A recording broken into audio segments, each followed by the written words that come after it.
Kalau terus akan keterangan sing ini. Terus tema-tema nubuwah nggih. Tema-tema nubuwah niku enggak lepas saking Bani Israil. Ini sing disebut Quran, inna hadzal qur'ana yaqussu ala bani Israil aktsaral ladzi hum fihi yakhtalifun. Terus boten enten tema nubuwah yang tidak melibatkan konteks-konteks sejarah keisrailan. Israel niku bahasa Ibrani, artinya nggih Abdullah. Terus sakjane sampean ndek anak jeneng Israel nggih sunat, maknane Israel napa? Abdullah. Tapi sampean ndek anak jeneng Israel bayangannya Israel yang sekarang sing sudah Zionis nggih, Israel yang sudah napa? Zionis. Kula baleni malih nggih. Ben sampean gak salah paham karena yang bulan kemarin itu ada hujan deras. Kula baleni malih. Sampai harus ngaji terus sama wong alim sing ngerti sejarah. Israel yang disebut Quran atau hadis, sing disebut Rasulullah Shallallahu Alaihi Wasallam. Niku Israel murad dan bihim auladu Yakub. Pokoknya sampai nak ketemu mahasiswa, cek ketemu pakar, cek ketemu balik, ketemu siapa saja ingatkan. Israel sing murad dan fil Quran niku auladu napa? Yakub.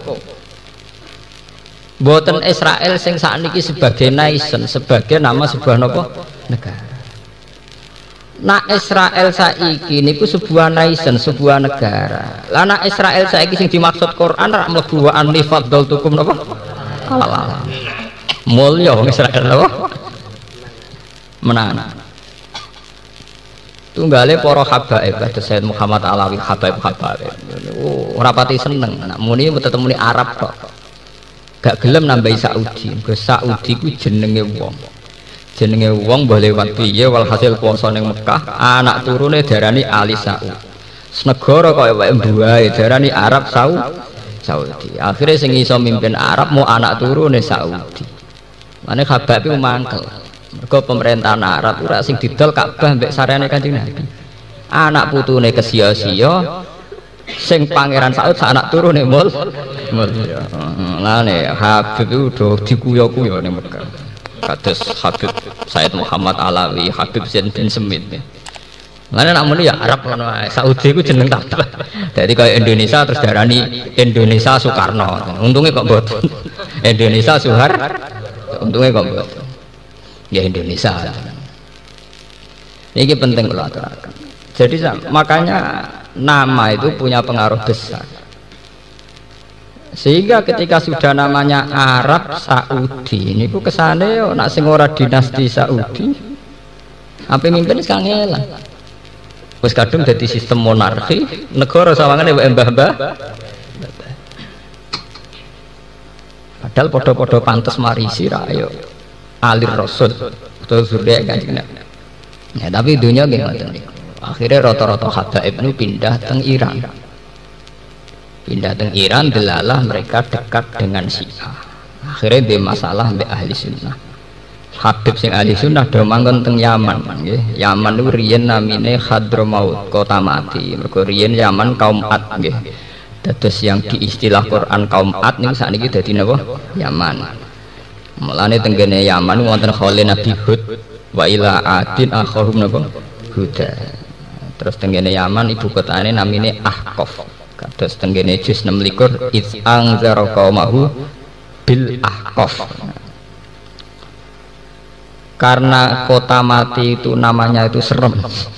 Walhasil terus sampai tiang-tiang Kanjeng Nabi piyambak nang istilahna mboten Hadramaut tapi Yaman. Nggih napa? Yaman. Dan niku kila diarani Yaman niku merga sebagian pinggirane Ka'bah, sebagian pojok Ka'bah niku ora ana sing diarani rukun napa? Yaman ini ku ngarah ke Yaman. Sebagian kil mengatakan demikian. Mulane Kanjeng Nabi ngendikan al fiqhu yamanin wal hikmah yamaniyatun. Dalalah saniki tiang-tiang alim manggen teng Yaman. Kados zaman dawuh Kanjeng Nabi al fiqhu yamanin wal hikmah napa? Yamaniyah. Ben sampean ngertos.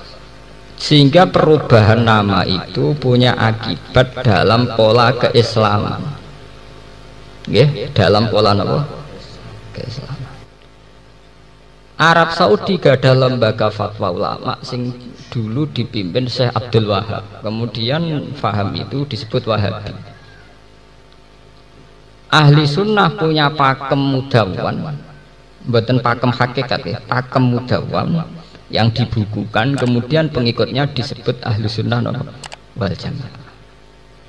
Iran Syiah punya pakem imamiyah, yaitu Imam Isna Asyariyah, sing disebut pengikutnya dari Syiah napa imam.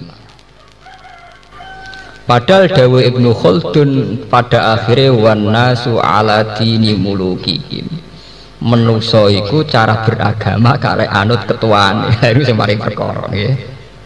Lan kula wingi mucal teng sarang Jumat sonten niku kula mucal teng sarang cerita. Jika menurut syariat Islam orang disuruh ikut imam, tentu imam kita ini dalam fikih misalnya Imam Syafi'i, dalam tasawuf anut Imam Ghazali atau Abdul Qasim Al-Junaidi. Karena istilah imam bagi Syiah ya imam-imam itu. Kata Sayyid Ja'far, Sayyid Bakir, Sayyid itu Imam Isna Asyariyah. Begitu juga kalau menurut orang Wahabi ya Syekh Abdul Wahab.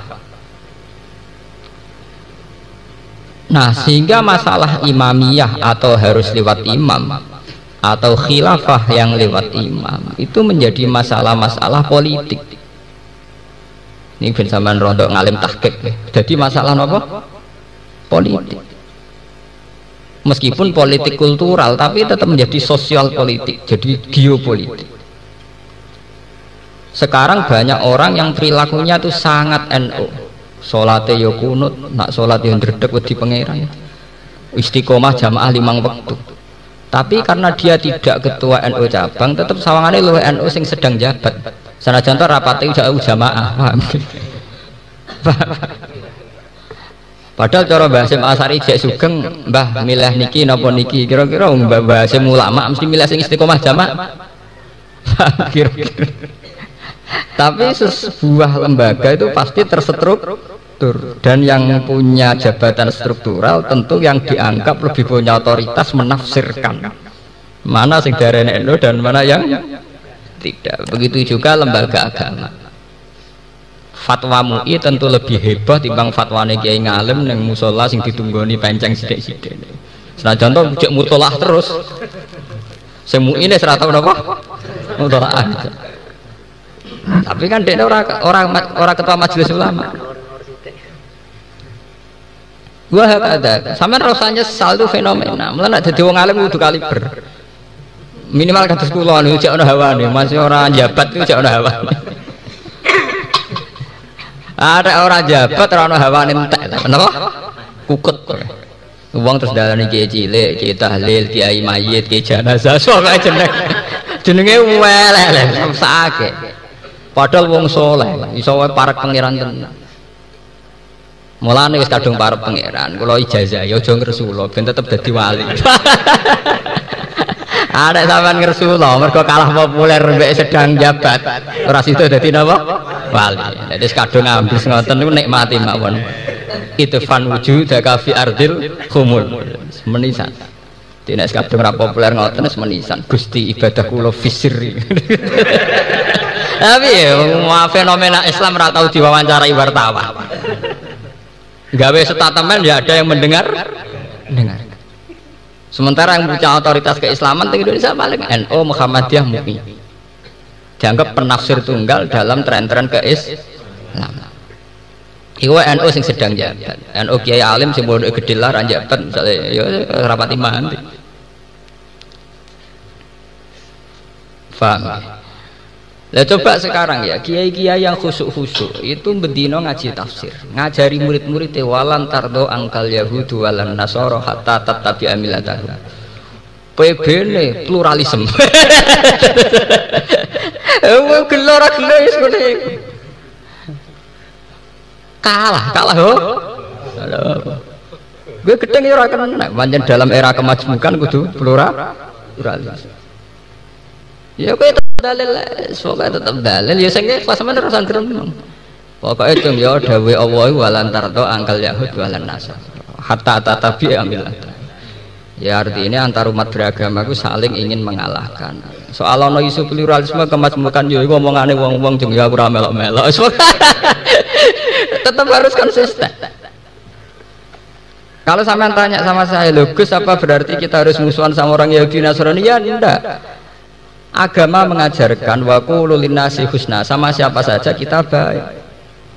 Tapi kita baik ini berdasar perintah wa qulu linnasi husna, bukan dengan alasan yang dibuat khas faham-faham modern sekarang. Yaitu misalnya atas nama sekularisme atau atas nama pluralis. Kita sebagai ulama punya ciri khas sendiri. Paham? Jadi kula nyuwun nggih, kiai-kiai yang alim yang punya istiqomah ngajar, terus yang punya keyakinan pada kebenaran harus konsisten dan tidak usah nyesal. Terus kula nu mboten ate nyesal. Di umat kok sampean ra jelas mboten ate nyesal. Ayo, pokoknya dadi kiai kudu siap ikhlas, mboten malah lara ati.